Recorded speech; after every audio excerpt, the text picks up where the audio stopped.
Riding west-northwest of Skingrad, under the guiding light of the waxing crescent moon of Secunda, we find in a clearing atop a hill a trio of supplicants in various states of prayer to an unknown female-formed Daedra. Her statue depicts a woman in a flowing minimal gown, with one bare leg stepping forward, and whose hands are clasped together at her front, almost in prayer herself. Approaching her seated follower, the Redguard commoner Demetrius, he cryptically shares, "All things speak with the voice of life, even the bones of the earth." He then moves towards the shrine, and we turn to fellow devoted worshipper, Imperial Commoner Javolia Maboral, who abstracts. Life is a blessing, and death is not the end, but only when the spirit remains incorruptible. With 2 existential bromides under our belt, we turn to the bald Breton healer, Basil Anand, who questions. What business do you have with Meridia, Lady of Infinite Energies? Meridia? Here I thought, with all this talk of death, RK was lost and looking extra leggy. What are you people doing here? What we do is perfectly legal. Others have no right to interfere. It should be noted, our last encounter with those aligned with Meridia was the Aurorans in service of Umaril the Unfeathered, ex-ruler of Tamriel ages ago, that enslaved the human population and was made immortal thanks to an alliance with Meridia herself. The full video of the Knights of the Nine DLC is linked at the end of this one.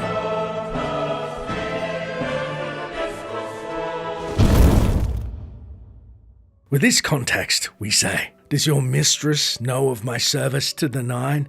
As a divine crusader, no less. The spark of life is within you, and you are welcome here at Meridia's shrine. It is possible she will speak to you under certain conditions. Leave an offering at this shrine. Meridia demands tribute in the form of the remains of her enemies, the undead. I'll be here. Stunned at Basil's nonchalant admission, and that Meridia opposes the undead, our quest updates. One of Meridia's followers has told me that the Daedra can be summoned if something from the corpse of an undead creature is left as an offering at the statue. You must be level 10 to begin this quest.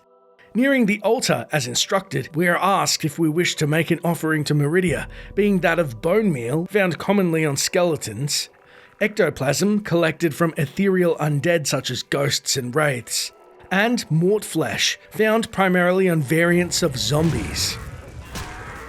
However, a rather obscure fact can be found on the wiki, making players' lives oh so much easier, as there is a portion of ectoplasm on the ground just behind the benches at the shrine in case you need some.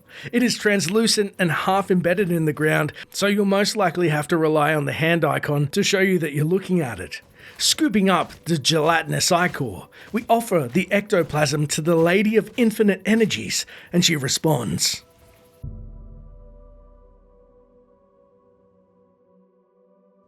By the detritus of the profane I am brought forth, and by your offering you have made the profane your interest mortal. The undead are foul, unnatural things. Some of my rivals take pleasure in these abominations. Not Meridia. I wish these creatures destroyed. Hidden behind a door, deep in Howling Cave, are necromancers. They rob graves for the materials to raise their undead armies. Find these necromancers, destroy them and their abominations. Do this and earn the gratitude of Meridia. As we turn from the altar, Basil appraises. Meridia has spoken to you, and for that you are blessed. We serve her will. Departing the shrine, we note in our journal, after I made the correct offering, Meridia appeared and spoke to me. The Daedra told me of a cult of necromancers in the Howling Cave who have been stealing from graves in order to raise an undead army. Meridia wants the necromancers killed. I can reach them from a secret door in the back of the cave. Admittedly, as much as we despised Umaril's Aurorans, and that is the blight of the undead, And so we resolved to take on Meridia's quest for hopefully fortune and perhaps her favour. East of the city of Skingrad, we come across the ruins of a small cemetery. Dismounting our horse, we're nearly backstabbed by a bandit hedge wizard.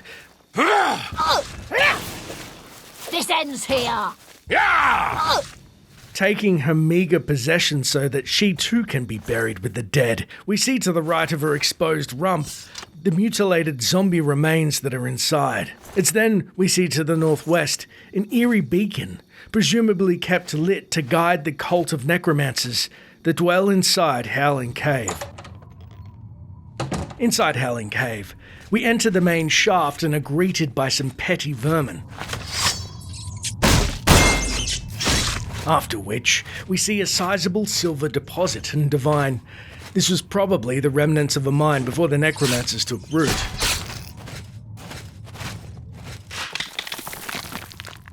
An assertion bolstered as we descend the eastern arm and scrub another nuisance creature.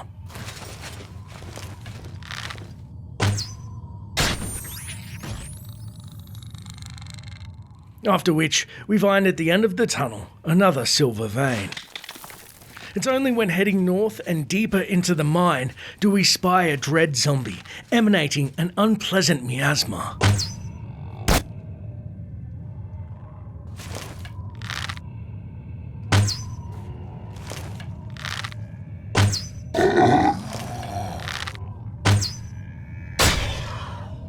Dealing with the undead, we lob an arrow at the gloom wraith patrolling at the end of the tunnel. Loosing an iron arrow, we quickly realise it's impervious to normal weapons and curse ourselves as we switch to its silver variant.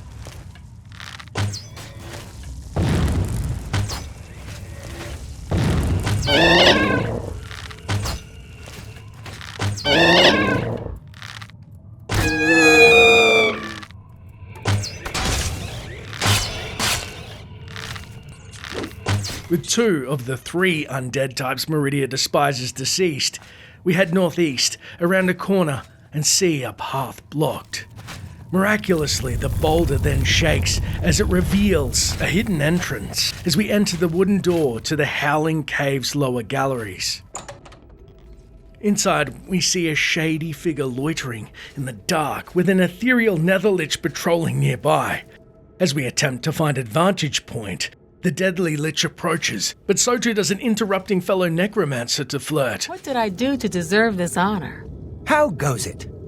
Fantastic. Thanks for asking. Great. Heard any news from the other provinces? Sounds like the Empire has given up on stopping the skooma trade and elsewhere. And I hear tribal chiefs are supporting the Ren Ridrakren.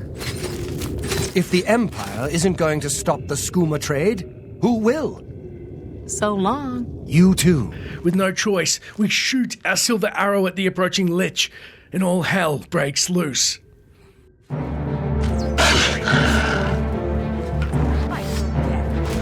Die, Imperial! Die!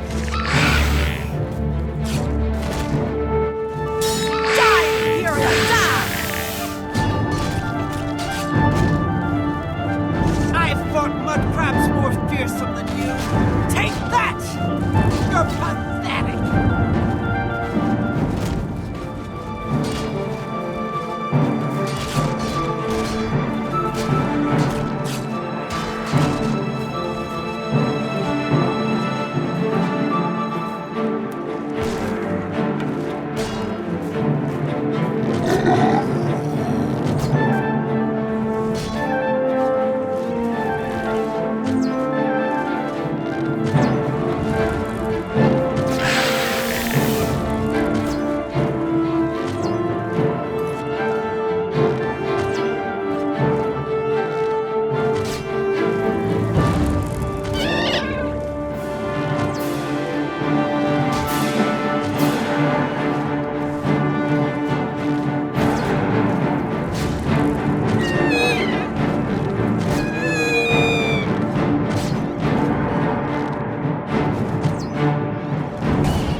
With 3 of the 5 reported necromancers dead, we make our way into the southern tunnel, lit by fire pits full of bones. Inside the southern tunnel ahead, we find a necromancer's feet protruding as it naps. A critical mistake, we think, as we stealthily draw our sword and move closer, only to see a powerful Lich variant standing defiantly above its corpse. Then we realize as the undead pours in, we have fallen into a trap, and too late.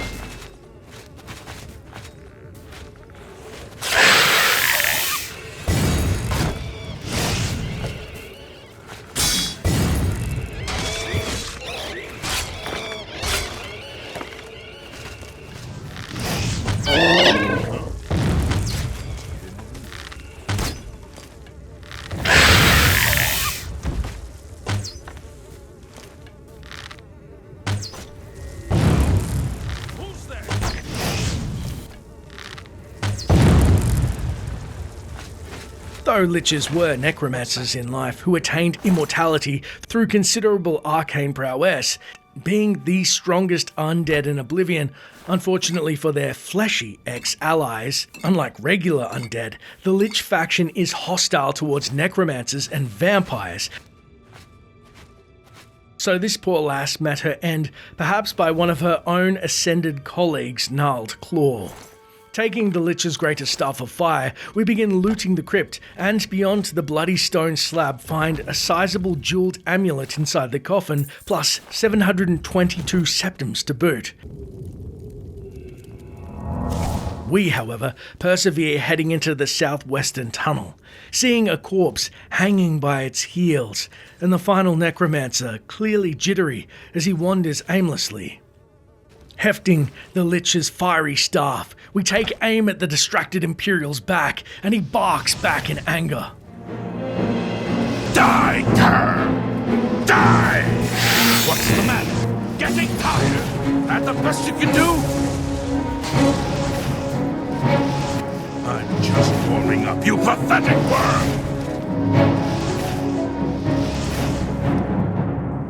Finally hitting our mark, as we're unused to the unruly staff's heft, our quest updates.